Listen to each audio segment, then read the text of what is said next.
උතුරු මැසඩෝනියාව කියන්නේ යුරෝපයේ පිහිටි මෑත කාලයේ බිහි වුණ ස්වාධීන රාජ්‍යයක්.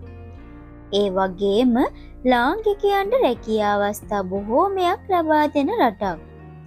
හැබැයි හුඟ දෙනෙක් මේ රට ගැන අහලවත් නැහැ. ඉතින් මේ වීඩියෝවෙන් උතුරු මැසඩෝනියාවේ තියෙන රැකියා අවස්ථාවන් ගැන සහ මේ රට ගැන වගේම ඔබට වැදගත් සියලුම තොරතුරු කතා කරනවා. උතුරු මැසඩෝනියාව සම්පූර්ණයෙන්ම ගොඩබිමෙන් වට වෙලා පිහිටලා තියෙන රාජ්‍යයක්. ඒ කියන්නේ මේ රටට කිසිම මුහුදු තීරයක් නැහැ. අග්නිදිග යුරෝපයේ පිහිටලා තියෙන මේ රටේ විශාලත්වය වර්ග කිලෝමීටර් 25436ක් පමණ වෙනවා. විශාලත්වය අතින් ඔවුන්ට හිමි වෙන්නේ ලොව 145 වන ස්ථානය. උතුරු මැසඩෝනියාව දේශ සීමා බෙදාගන්නේ උතුරින් කොසෝවෝ සහ සර්බියාව, නැගෙනහිරින් බල්ගේරියාවෙන්ද, දකුණින් ග්‍රීසියෙන්, බටහිර දිශාවෙන් ඇල්බේනියාව සමගයි. උතුරු මැසඩෝනියානු ප්‍රදේශ අතීතයේ ඉඳන් විවිධ අධිරාජ්‍යයන්ට යටත්ව පැවතුණා. ඉතාමත් මෑතකදී තමයි ඔවුන්ට ස්වාධීන රාජ්‍යයක් බවට පත්වෙන්න පුළුවන් වුණේ. ඒ 1991 වසරේදී යුගෝස්ලාවියාවෙන් වෙන්වීමත් සමගයි. අගනුවර සහ විශාලතම නගරය වෙන්නේ ස්කොප්ජේ නගරය. උතුරු මැසඩෝනියාවේ ජනගහනය 2025 වර්ෂයේ වෙද්දී 18,14,000ක් පමණ වෙනවා. ජනගහනය වැඩිම රටවල් අතර ඔවුන්ට හිමි වෙන්නේ 152 වන ස්ථානය. නමුත් මේ රටේ ජනගහනය යුරෝපයේ බොහෝ රටවල් වගේ වාර්ෂික ජනගහන වර්ධනය ඍණාගයක් තමයි ගන්නේ. ඒ කියන්නේ වාර්ෂිකව ජනගහනය වර්ධනය වෙනුවට අඩුවීමක් සිදු වෙනවා. රටේ විශාලතම ජනවාර්ගික කණ්ඩායම මැසඩෝනියානුවන් වන අතර ජනගහනයෙන් 63ක් පමණ වෙනවා. අනෙක් ජනවාර්ගික කණ්ඩායම් වෙන්නේ 26.2ක් ඇල්බේනියානුවන්, 4.2ක් තුර්කි ජාතිකයන්, 2.7ක් රෝමා සහ 1.4ක් සර්බියානුවන් ඉන්නවා. උතුරු මැසඩෝනියාවේ නිල භාෂාවන් විදිහට භාවිතා කරන්නේ මැසඩෝනියන් සහ ඇල්බේනියන් භාෂාව. මීට අමතරව තුර්කිෂ්, රෝමානි, සර්බියන්, බොස්නියන් සහ අරෝමානියන් භාෂාවන්ද රට තුළ භාවිතා කරනවා. උතුරු මැසඩෝනියාවේ ජනගහනයෙන් බහුතරයක් අදහන්නේ ක්‍රිස්තියානි ආගම වන අතර එම පිරිස 60%ක් පමණ වෙනවා. මීට අමතරව 32.2ක් පමණ ඉස්ලාම් ආගම අදහන පිරිසක් ඉන්නවා. උතුරු මැසඩෝනියාවේ ආර්ථිකය සහ ජීවන තත්ත්වය ගැන දැන් හොයලා බලමු. උතුරු මැසඩෝනියාවේ කර්මාන්ත, කෘෂිකර්මාන්තය සහ සේවා මත පදනම් වුණ සංවර්ධනය වෙමින් පවතින විවෘත ආර්ථිකයක් සහිත රටක්. වානේ, රෙදිපිලි සහ ආහාර නිෂ්පාදනය කරන අතර තාක්ෂණය සහ නිෂ්පාදනය සඳහා මධ්‍යස්ථානයක් බවට පත්වෙමින් තියෙනවා.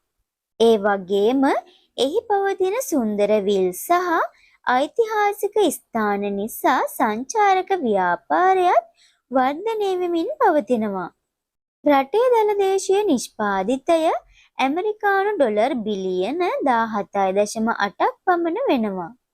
එය ලොව 136 වන විශාලතම ආර්ථිකයයි.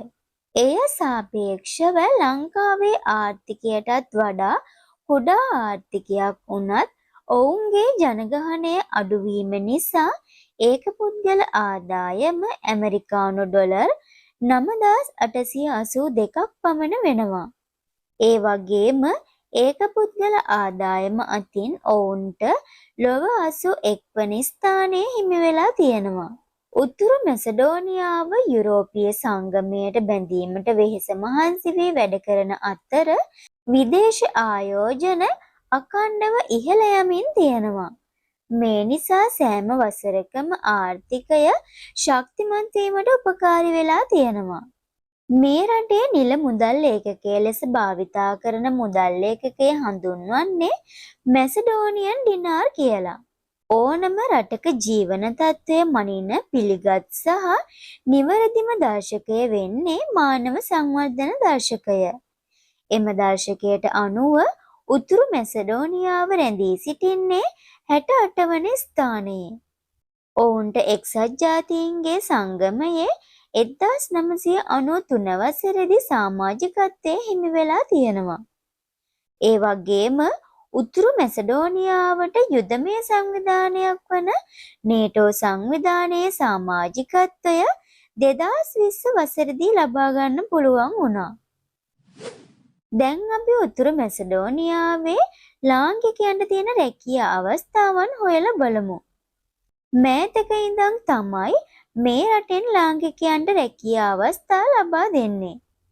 ඇත්තටම මැසඩෝනියාවේ බොහෝ ශ්‍රේෂ්ඨවල රැකියා ලබා දෙනවා.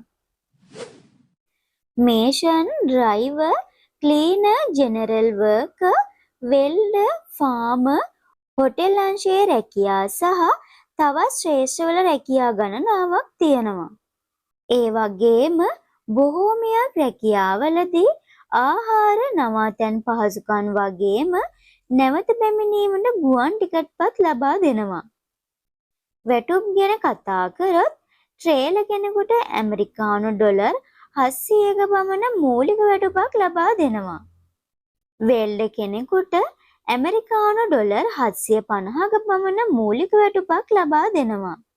ඩ්‍රයිවර් කෙනෙකුට මූලික වැටුප ඇමරිකානු ඩොලර් 600ක් පමණ ලබා දෙනවා. ෆාමර් කෙනෙකුට මූලික වැටුප ඇමරිකානු ඩොලර් 550ක් ගෙවනවා. චෙෆ් කෙනෙකුට මූලික වැටුප ඇමරිකානු ඩොලර් 800ක් සහ වේටර් කෙනෙකුට ඩොලර් 700ක් පමණ ගෙවනවා. මේෂන් කෙනෙකුට මූලික වැටුප ඩොලර් 700ක් පමණ ලබා දෙනවා. මේ ඔබට කිව්වේ රැකියා කිහිපයක් සහ වැටුප් පමණයි.